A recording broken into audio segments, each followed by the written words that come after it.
Hai teman pemilih, hari ini kita mau berbicara, berdiskusi, juga berbagi pengalaman.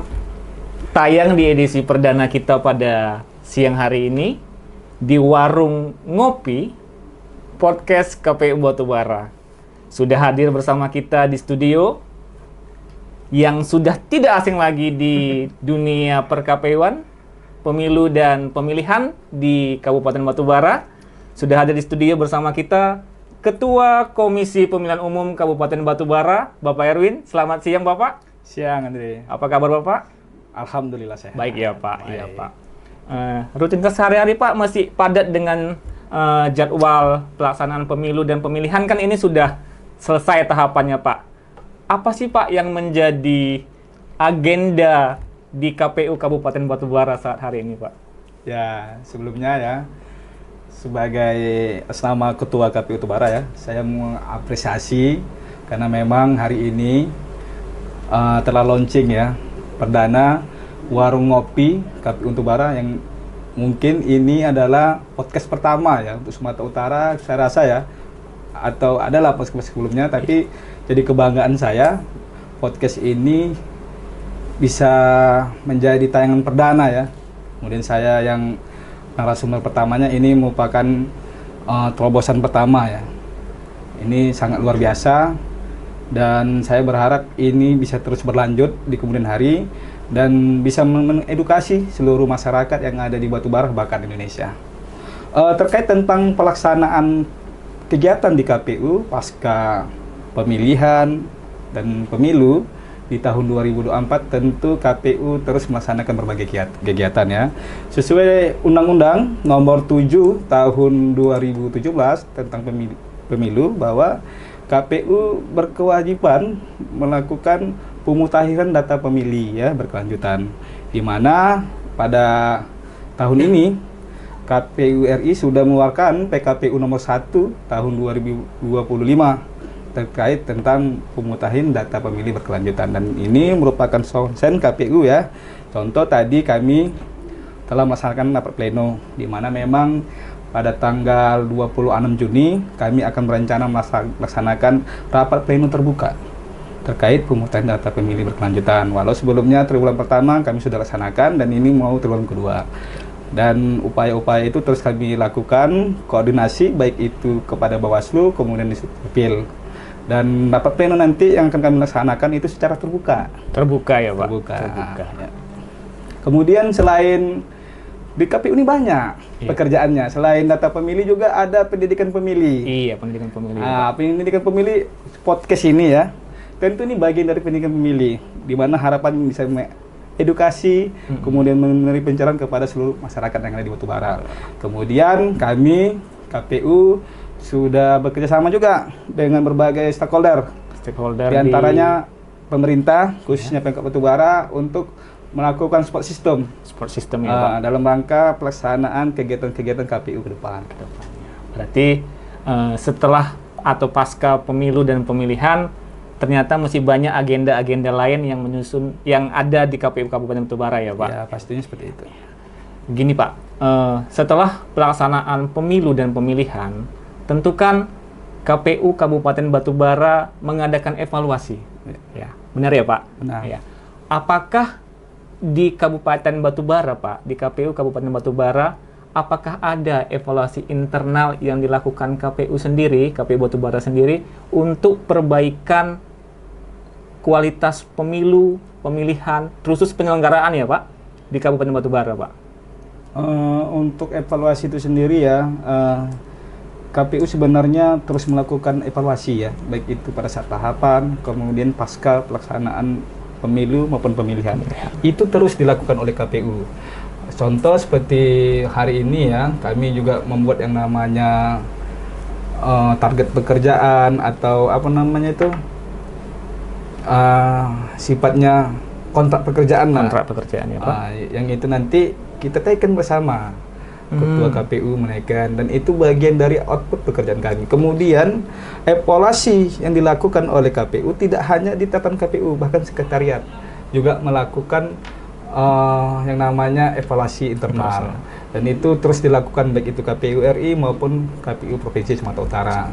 Dan kami juga terus terlibat di dalam hal evaluasi internal tersebut. Untuk apa? Demi perbaikan pelaksanaan pemilu ke depan. Seperti itu. Baik itu jajaran, kemudian regulasi, kemudian bagaimana dinamika pelaksanaan kegiatan pemilu itu terus dievaluasi. Untuk apa? Untuk perbaikan ke depan. Iya. Berarti evaluasi yang ada di KPU berarti ada yang bersifat internal ya Pak, Ada. dilakukan oleh KPU itu sendiri maupun di bagian sekretariat itu ada melaksanakan evaluasi pasca pelaksanaan pemilu dan pemilihan tahun 2024. Kemudian evaluasi produk hukumnya juga. Produk hukumnya juga dievaluasi ya Pak. Terus Pak, apakah ada Pak pasca pemilu dan pemilihan saran atau tanggapan masyarakat terkait pelaksanaan pemilu dan pemilihan di Kabupaten Batubara pada tahun 2024 kemarin, Pak? Ya, pasca ya. Pasca ya, tentunya baik itu pada saat tahapan, kemudian pasca, tentu ada saja saran dan masukan masyarakat. Ya, contoh pada saat tahapan ya, pada saat tahapan banyak tuh masyarakat memberikan masukan bahwa mereka tidak terdapat di partai politik ini. Kemudian KPU langsung menindaklanjuti dengan cara masukkan namanya, nicknya ke Sipol, kemudian buat surat pernyataan dan lain sebagainya. Kalau setelah tahapan, ya tentu ada juga masukan dan saran yang sifatnya kami buat di ada WA layanan WA layanan ya Pak? WA layanan KPU, dan itu nanti yang merespon, dan itu nanti kami akan tindak lanjuti sesuai dengan ketentuan yang ada. Oke, berarti tetap evaluasi juga melibatkan masyarakat Batubara ya Pak? Ya, pasti. Pasti ya Pak. Terkait koordinasi dengan Bawaslu Pak, apakah pasca pemilihan dan pemilu serentak tahun 2024, apakah tetap berjalan dengan intens atau ada berkala seperti itu Pak?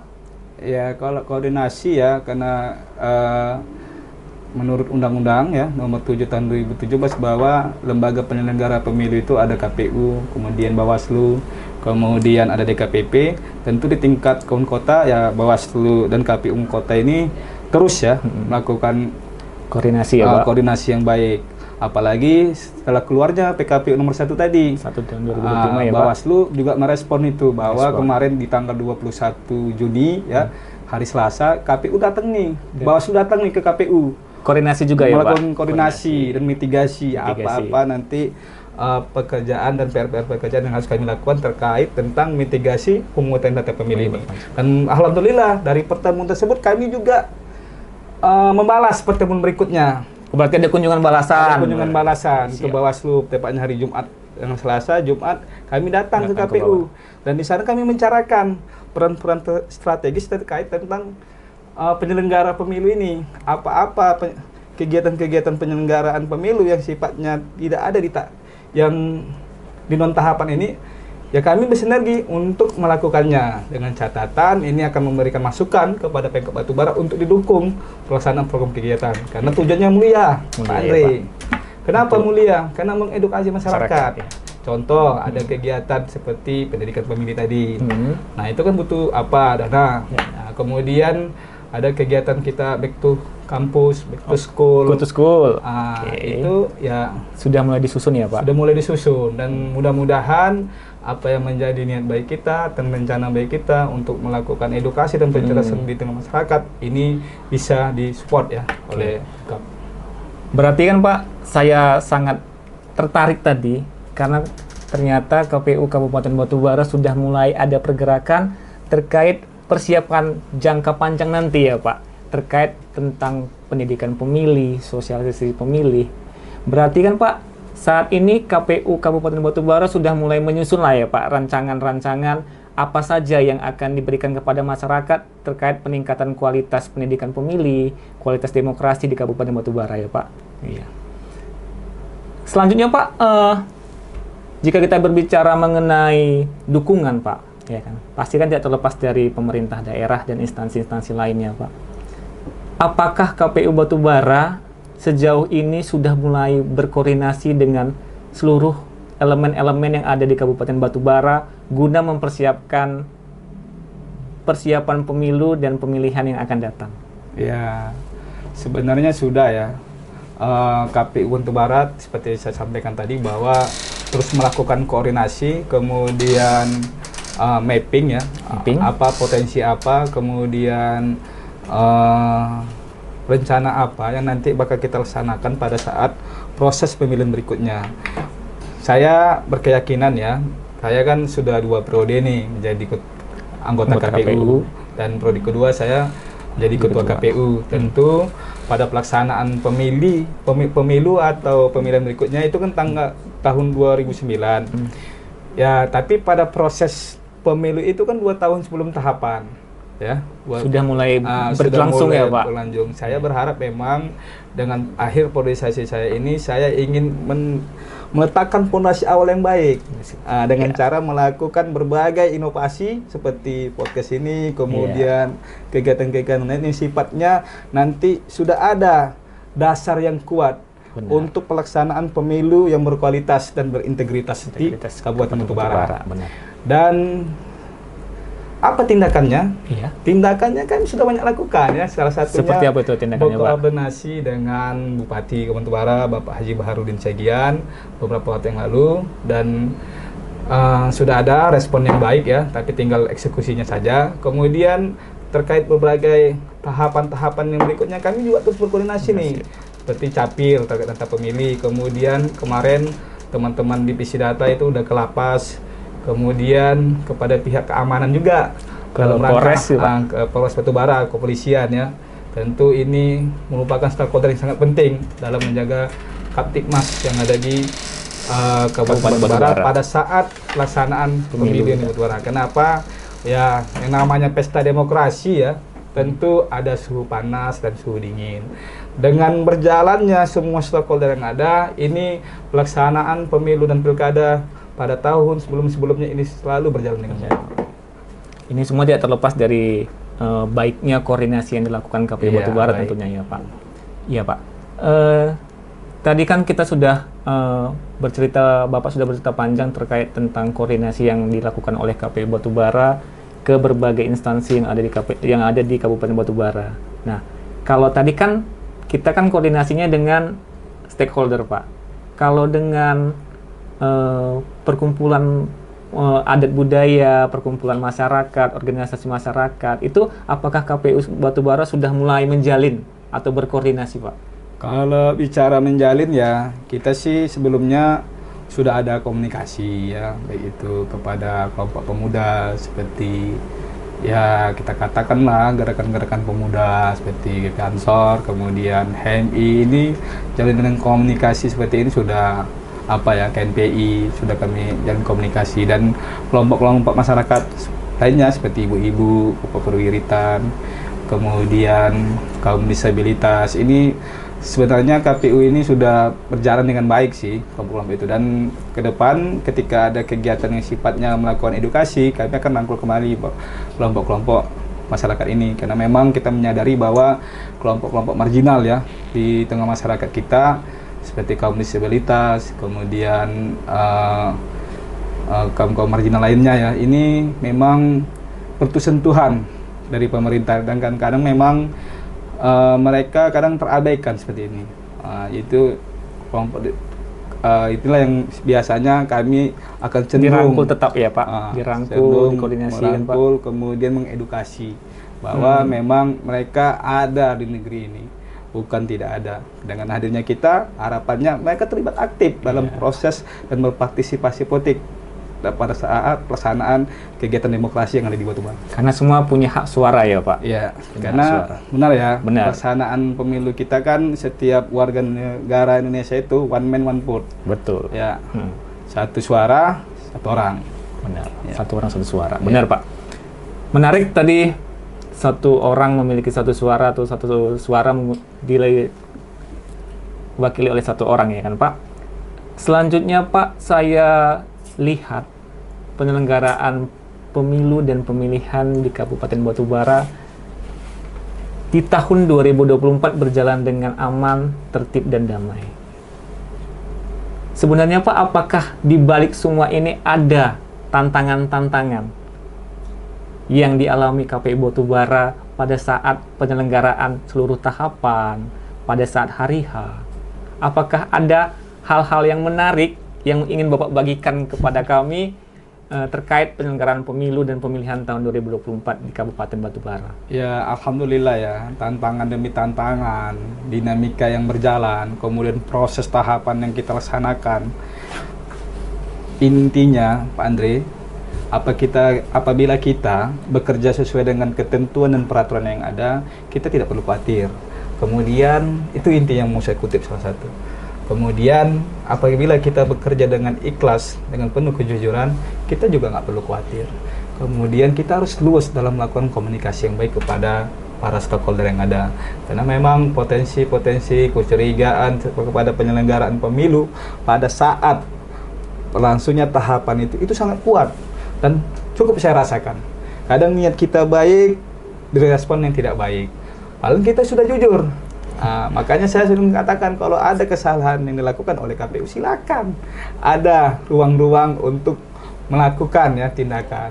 Dan itu terbuka ya, terbukti bahwa proses pemilu kemudian pemilihan itu walaupun ada sengketa di MK pemilu, kita bisa jawab dengan baik ya. Kemudian bisa kita laga data kita bahwa memang KPU bekerja sesuai dengan ketentuan dan peraturan. Pada saat pemilihan ada yang bilang mau ke MK dan sebagainya, ya silakan. KPU terbuka ya, untuk itu karena memang ruang-ruang koordinasi hukum yang dilakukan oleh baik itu peserta pemilu itu silakan sepanjang mereka bisa mempertanggungjawabkan apa yang dituduhkannya. Kalau KPU, saya berkeyakinan bahwa pada proses saya ya sudah menjadi anggota KPU 5 tahun yang lalu dan hari ini saya yakini bahwa haram hukumnya itu kalau KPU ini bekerja curang atau keluar dari ketentuan. Betul, Pak. Iya, Pak. Terkait tadi tantangan yang sudah Bapak ceritakan, pengalaman-pengalaman Bapak sebagai ketua ya, Pak, Ketua KPU Kabupaten Batubara dalam proses penyelenggaraan pemilu dan pemilihan tahun 2024. Berarti kan tadi Bapak bilang ada beberapa tantangan, beberapa kegiatan yang harus kita secara terbuka harus kita buka kepada masyarakat ya. Terkait ini Pak, apakah nanti juga ada tantangan yang harus kita selesaikan untuk kita menuju pemilu yang akan datang? Apa yang harus kita persiapkan, Pak? Ya, yang harus kita siapkan yang pertama memang ya segala infrastruktur ya. Kemudian pemahaman regulasi yang kuat. Kemudian tetap ya mendengar arahan dan petunjuk dari pimpinan kita. Karena memang KPU sebagai lembaga hierarki harus mengikuti koordinasi yang ada. Apapun arahan dari pimpinan kita, baik itu secara langsung maupun tidak langsung, itu harus kita tindak lanjuti ya. Kadang di KPU ini menariknya begitu,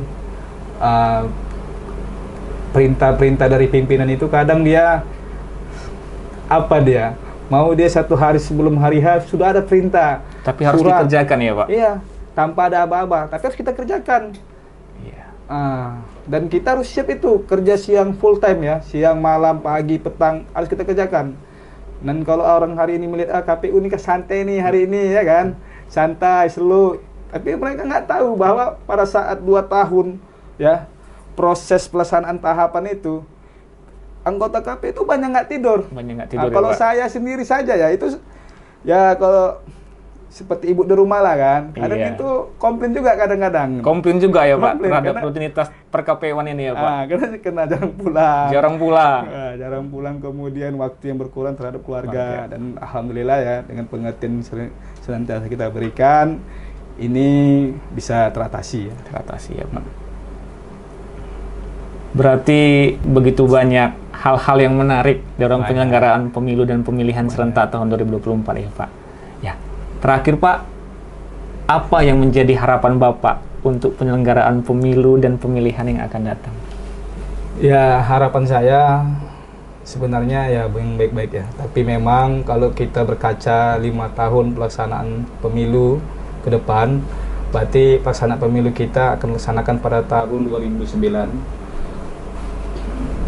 Berarti memang pada saat itu bukan saya lagi komandannya itu. Komandannya di sini ya Pak. Seperti itu. Tapi memang saya akan meletakkan pondasi-pondasi yang baik. Pondasi yang baik untuk estafet kepemimpinan di KPU Batubara ya Pak. Kemudian kebudayaan-kebudayaan yang sifatnya itu menjaga dibawa ke pelaksanaan pemilu itu dengan semangat ya, menjalankan nilai-nilai demokrasi yang baik dengan mengedepankan integritas dan profesionalisme.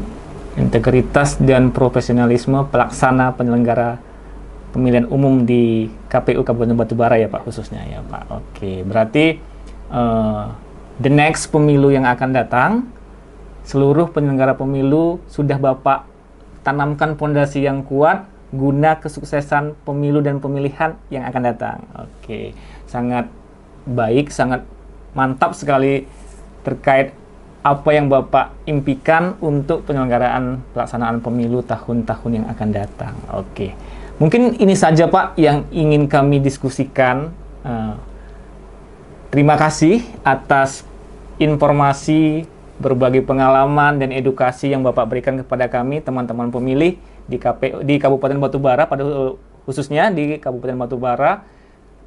Atas informasi, edukasi dan pengalaman yang Bapak berikan pasti sangat berguna bagi seluruh teman pemilih yang ada di Kabupaten Batubara pada khususnya. Jadi sekali lagi Pak, terima kasih dan sampai jumpa Pak. Jangan bosan main di Warung Podcast, Warung Ngopi Podcast KPU Batubara. Terima kasih, selamat siang. Ketua KPU Kabupaten Batubara, Bapak Erwin.